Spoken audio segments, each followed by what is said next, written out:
Hey there everyone, welcome back to another video. Today in the shop I got a 2007 Ford F250. It's a plow truck.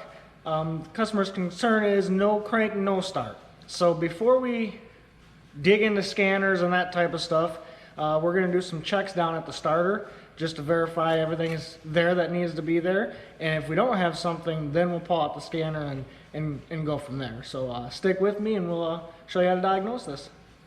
Okay, we're down underneath the truck. Your starter is on the passenger side, bolted to the bell housing, transmission. So you're going to have two wires going to your starter.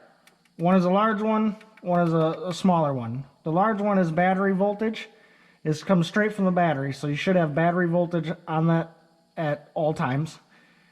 The second one, your S terminal, the smaller wire, is going to change the positive or battery voltage on crank. And then your starter is grounded through the transmission, which is bolted to the block. So first we're going to check this S terminal wire. So I've got a extension hooked up to the post on the starter for the S terminal. And I've got a power probe. So we're just going to connect this wire to the power probe.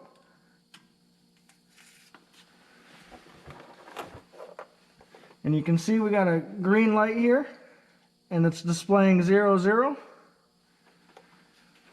So I'll turn on the sound, and you'll hear a distinct difference on whether it's ground or positive. So the first sound you're going to hear is ground, and then when I crank it, that sound should change to let us know that we have 12 volts there.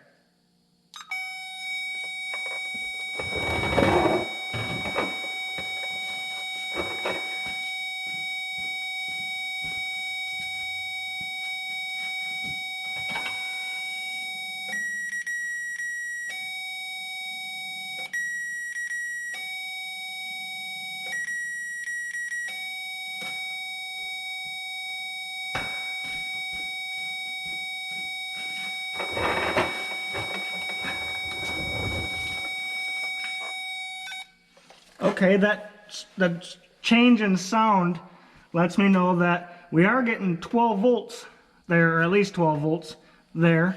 But that doesn't mean the wires can handle current.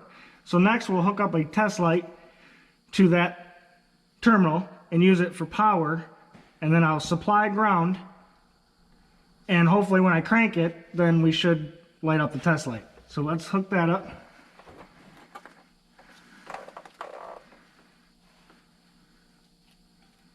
So this is going to be my positive.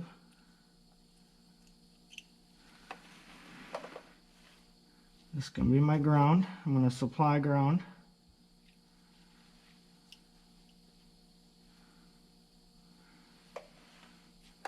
Here we go.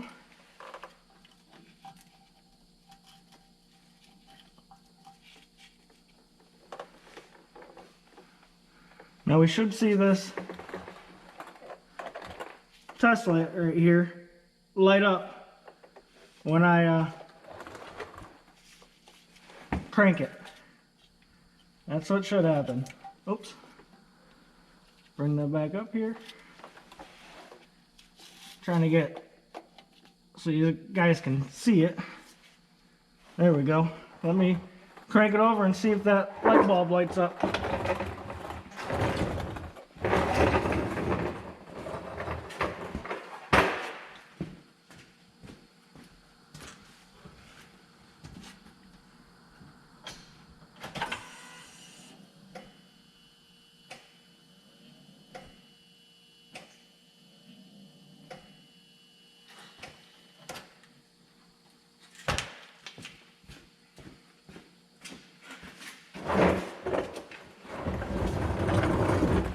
So every time I was in the crank position with the key, the light bulb was lighting up. So that tells me that that wire is good, it's getting its signal, everything's good with that. So now we'll go to, we'll take the green lead off the S terminal, and we'll just hook it to the 12 volt all the time wire coming from the battery, and that test light should light right up. So Let me see if I can grab it.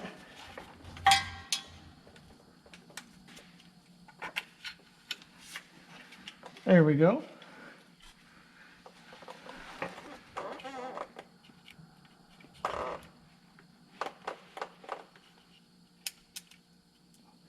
There it is.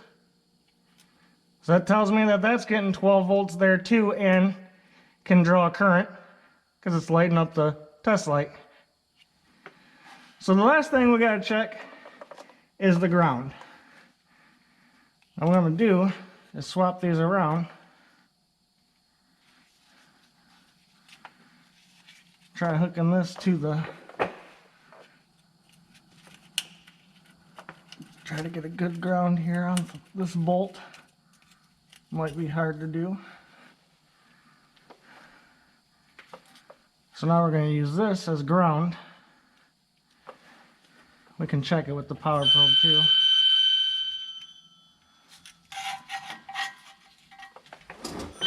Be right back with you guys.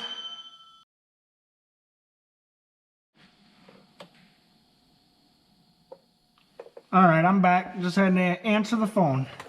So I've got my green lead. We're checking ground.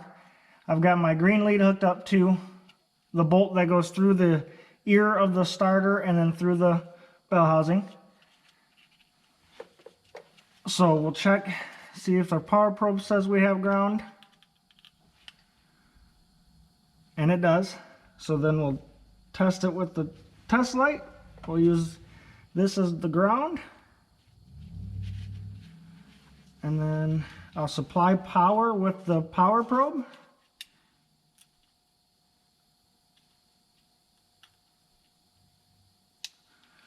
The light is lighting. That tells me we have a good ground there. So let me get you guys out of here.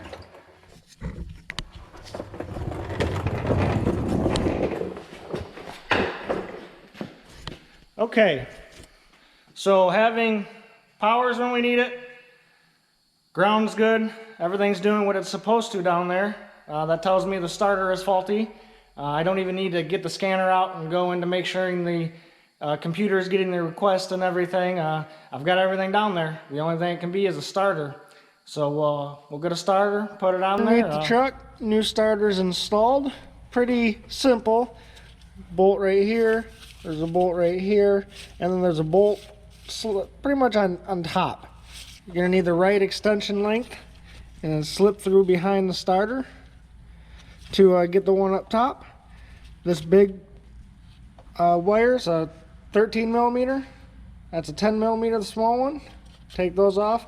Make sure you disconnect the battery because this will be hot. Any metal it touches will arc, so make sure you disconnect the battery when changing the starter.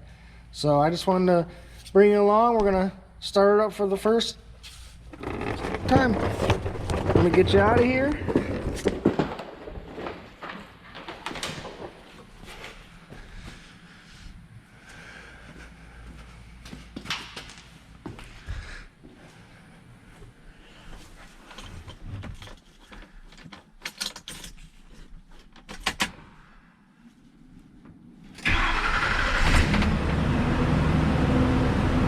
There it is.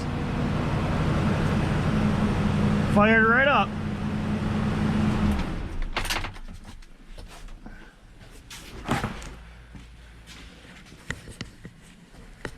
So we already knew it was a starter just by our testing. We knew 100% it was a starter, but I figured I'd bring it along and show you that that's what it was. So again, thanks for watching. If you liked it, subscribe and we'll see you in the next one.